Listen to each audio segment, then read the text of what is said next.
Hello everyone, welcome to Vintagecraft episode 27. As you saw, I went gathering for things, and I've been able to slowly start building some good armor, get some good enchants going. And now that I have all these supplies, I'm thinking of what can I do to, what can I start building? What's a new thing I can build? After all, I wanna keep this going, and I think building stuff not only gives direction, but you can always test yourself and test your abilities, right? And this build here has been like this since probably episode 10, 11. This house has stayed the same. I don't know what to do with it yet. And it seems like I'm slowly starting to outgrow my first house. And I think around those episodes when I was recording building this, I wanted to make an auto smelter, right? So that got me thinking. I spent some time in my creative world making a design for an auto smelter. And hopefully it'll fit here okay. But first, let me take you there. So the idea is this is going to be either in the middle or tucked in the corner of the red brick house. And I can come here. Ooh, I need some cards. So basically this is how the design works. We have 8 furnaces lined up, and they are hooked up by hoppers from every angle. Top hopper is gonna feed items into the ingot place. The hoppers in the back feed the fuel, and then these hoppers in the bottom are gonna take out the actual items, and then they all filter down to each respective chest. And what powers this build is just chest minecarts on powered rails. I have put a redstone block here, so these are permanently on, so it can always bounce back, and I don't have to have levers everywhere to turn on and off the tracks. And now let me put these here, and let's load them up. Alright, say you're coming home from a big build or a big session, and you just want to start building with stone or something. You put all your fuel in here, and then you put your resources into each, or just one minecart, in there, and in here. And I have rigged it up in such a manner that to refuel, they have their own respective switches, but then for both sides to run, all you have to do is hit this. Oh, something's in here. Something's wrong. Hold on. Okay, let's continue troubleshooting. Some strange behavior. Let's see, did it get the coal now? Being locked by something. It's this powered block. Oh my gosh. Oh, I'm gonna have to move everything. No.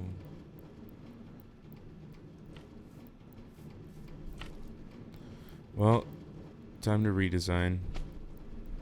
That sucks. Now let's see what has smelted. Boom. Look how fast that was. A little over a stack in no time. This shortens it a little bit, but I'm okay with that. And let's just make sure that everything turns on. Yep. Cool.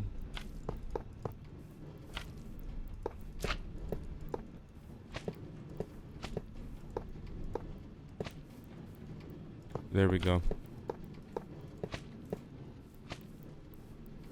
Alright, so there she is in her full glory. Now, I'm going to take some measurements. Let's just count. We got 1, 2, 3. 1, 2, 3, 1, 2, 3, 1, 2. I lost count already. 11, 12, 13. 8, 9, 10, 11, 12, 13. So I'm going to put 1 there. It'll fit just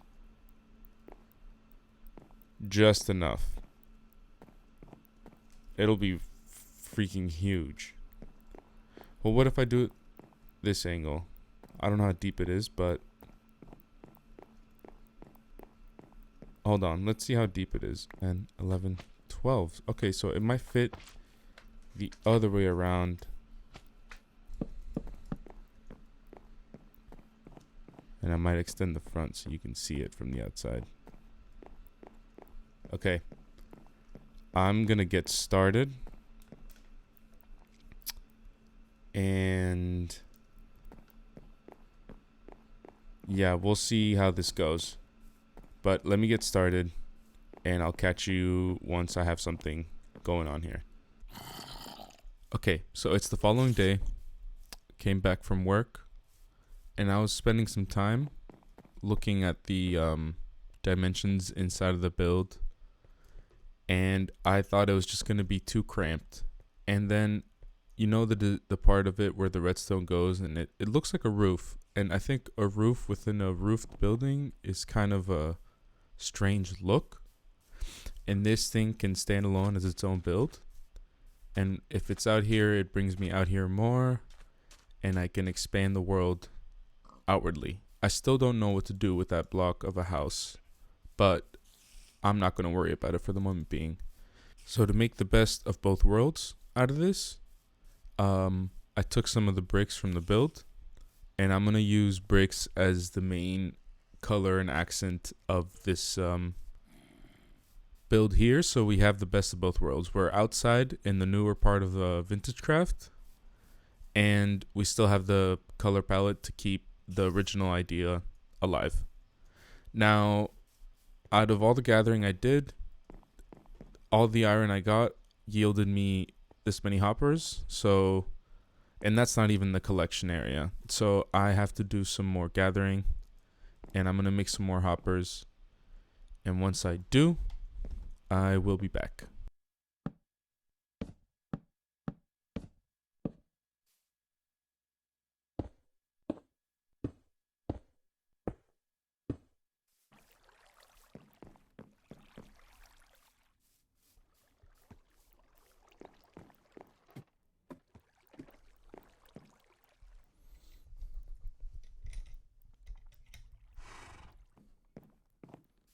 Whoa, Gerald, where'd you get that armor?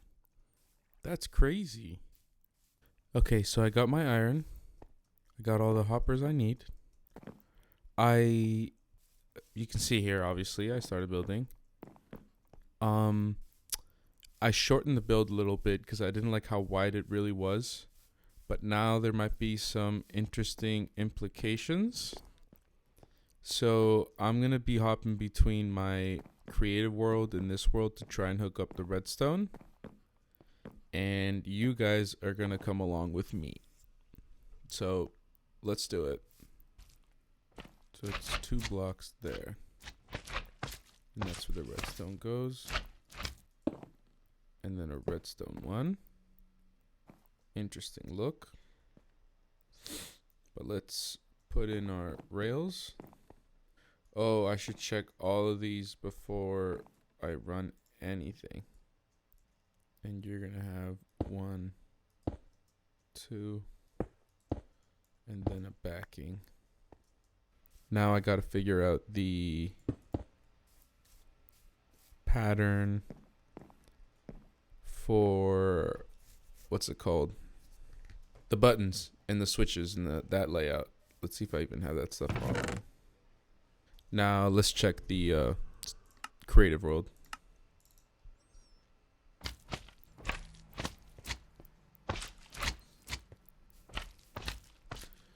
Lever there for the coal guy. But what about the item one? Oh, that's going to be on the outside. That's right. Okay. Taking notes. What we're going to have to do is, okay, it's on the outside of the stopping. Right? Wait a minute, is that right? Yeah, that's right. And what we're gonna do is just send signal up this way. That's what makes the Y now. Now I get it.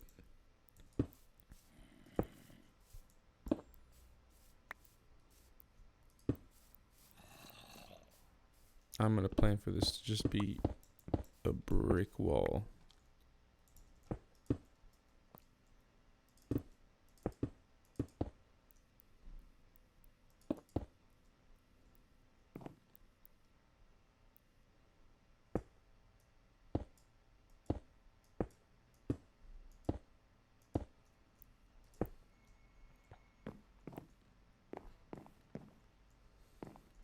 Alright guys, I built the left side.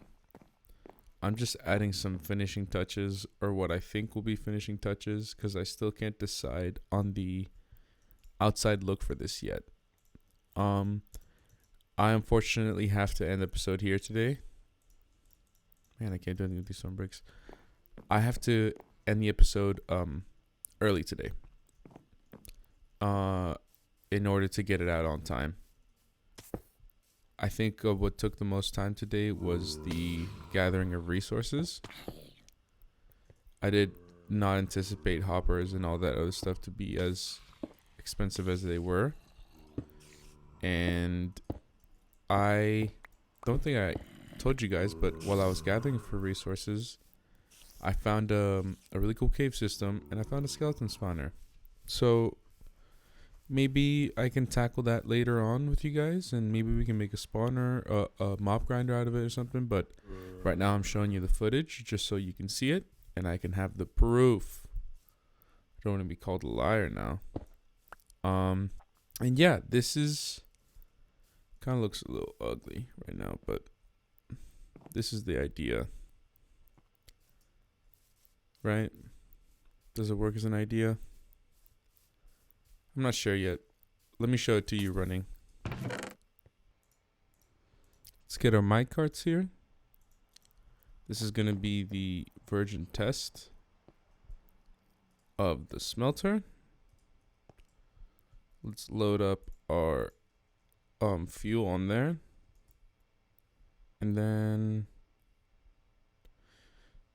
I already cooked a bunch of stone, but you know what? Let's throw some cobblestone to be cooked in there. And now let's run it. There they go. Back and forth, back and forth. Slowly filling it all up. And would you look at that? It's all sitting there cooking. Was that half a stack? Or a quarter? I can't remember now. But it's all moving. Moving steady. And we're getting our returns. Look at that. Thank you for watching today's episode. It was a lot of fun building this and changing it throughout. I always like putting little, I call it improvisation along the way. I think improvisation is very important. And I had a lot of fun messing around with it. So yeah, thank you for watching. Sorry I couldn't finish it, but in order to keep the schedule, I have to keep on moving, alright? So I hope you enjoyed the episode. And I'll see you guys soon. Bye now.